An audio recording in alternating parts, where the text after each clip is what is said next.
January 24th. I ran all out of pages. I needed to start my new book, so here I am. Me and my thoughts. You know, they haven't changed much. I don't think very nice things, but the writing, it helps. January 27th. Today was something special. Today was something different. I think I finally found what I was looking for. The missing piece that could put a plug into the deep void of loneliness that has been haunting me for so long. I seen her outside today helping the landlord. I fucking hate that prick. Maybe that's just his job, though. Maybe he gets paid to be an asshole. That could explain a lot of things, as in why he does so well at it. I mean, if being an asshole is one of the landlord qualifications, I can understand why they would choose him for the job. He's outstanding in that department. January 29th. I seen her again. Even heard her talk. Sounded very much like an angel. She was with the landlord. She called him Dad. I guess it makes sense. I hope she doesn't have a man in her life. If she does, he's the wrong person for her. Nobody would ever be able to treat her the way I intend on treating her. She'll live like a queen. She'll live the best. February 2nd. I was right about her being the landlord's daughter. He caught me looking at her and got rather upset. It wasn't nothing too terrible. He came over to my place and told me to watch where I put my eyes. That son of a bitch shouldn't worry about where I put my eyes. He should be worried about where I put my hands.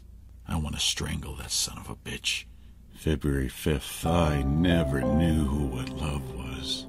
I thought I did. But now, after these feelings... February 6th. Hey there, how you doing? I'm going to talk to her. The next time I see her, I got a conversation lined up. Really? With me? With me? Well, I guess I'm not really much fun, but that'd be great. That would be really great. I wish I didn't get so nervous, though. Oh well. February 10th. She has a boyfriend. He's not a bad guy. I hate him, though. And hate can cause a lot of pain, my friend. Hate is...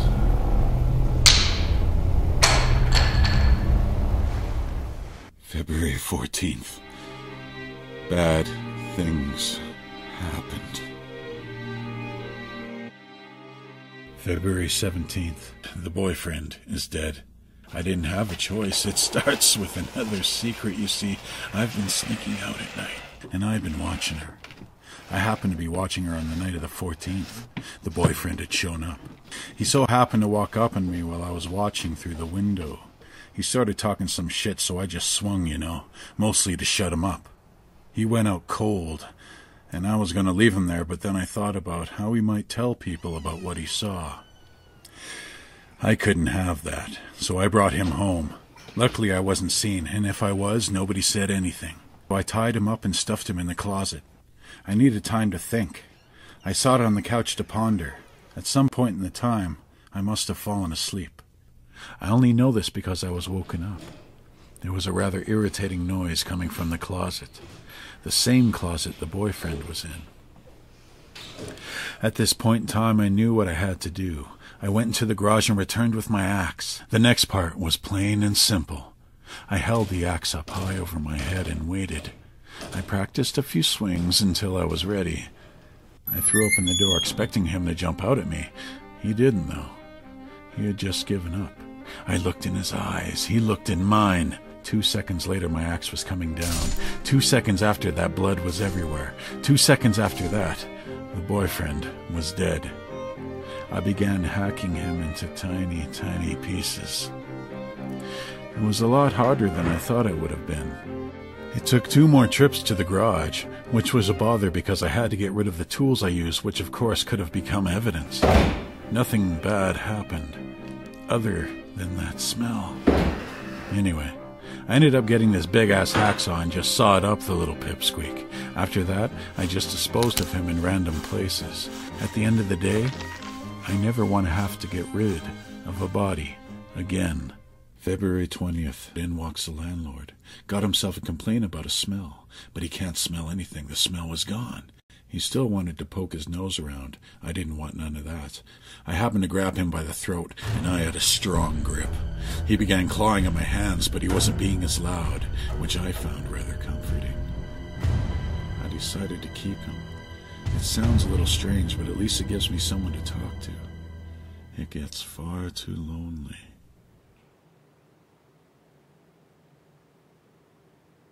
February 27th. There is a smell, and it's bad. I don't want to lose my new friend, but I can't keep him here. I'm saying goodbye to him tonight. We're going to be having a little farewell party.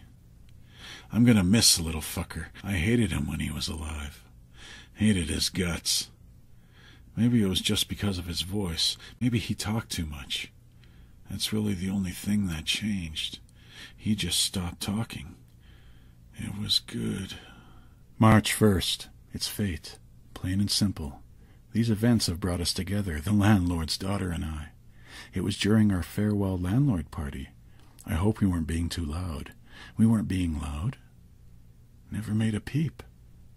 A knock, knock, knock at the door, and there she was. I'm not sure what she had planned on asking me. She just stared with her mouth open. She looked frightened and sad at the same time. That's when I realized she was looking right behind me on the couch where I had her father sitting with some playing cards in his hands. I guess he wasn't a gambler, because his daughter figured out something was wrong right away. She didn't put up much of a fight. I tied her up in the bedroom. I had to shut her mouth too, but I'm sure we can work things out. After I tied her up, I packed up the landlord, and I took him to the bushes. I had dug a fairly deep hole earlier that day. I just dumped him in and covered it up. Fuck that cutting up shit. March 5th.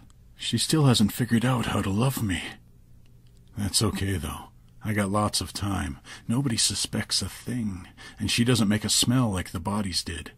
She does make stupid noises. I gotta keep her mouth shut most of the time. I love her, though. I tell her that. Maybe she doesn't believe me, you know. Enough guys screwed her over. Enough guys gave her bad impressions on the good guys like us. That's okay. We're together now. Now we just have to work on each other. March 8th. A detective came by today. He was asking questions. I got scared, frightened for the sake of the relationship of me and my girlfriend. Anyway, the detective wants to have a look around, and I can't really tell him no. I know what he's going to find, so I get ready to kill him. He swings open the door and sees exactly who he's looking for, not expecting to see her. It was too late. The knife had already pierced his fucking head. The landlord's daughter watched me do this. When I looked up at her, I could tell she wanted to scream. That's all she ever wanted to do. I knew at that moment there would be no changing her. We just weren't meant to be together. I wasn't sure how she would take the news, so I decided to open her throat instead. Heartache is just too much, and I didn't want to trouble her with such a pain. I removed the tape from her mouth when I figured she wouldn't make the noise anymore. She never did. I wondered if I still loved her. I wasn't sure, so I decided maybe to take something with me. I took her tongue. I gotta go now. I don't think there's any getting away with this. I suppose they got some fancy detective reading this. That's all right. It's what I left it behind for. I figured you guys liked clues. Don't worry. I don't think it'll take too long for you to find me. I'll leave clues like a trail of breadcrumbs. But the birds... I suppose the birds would eat them.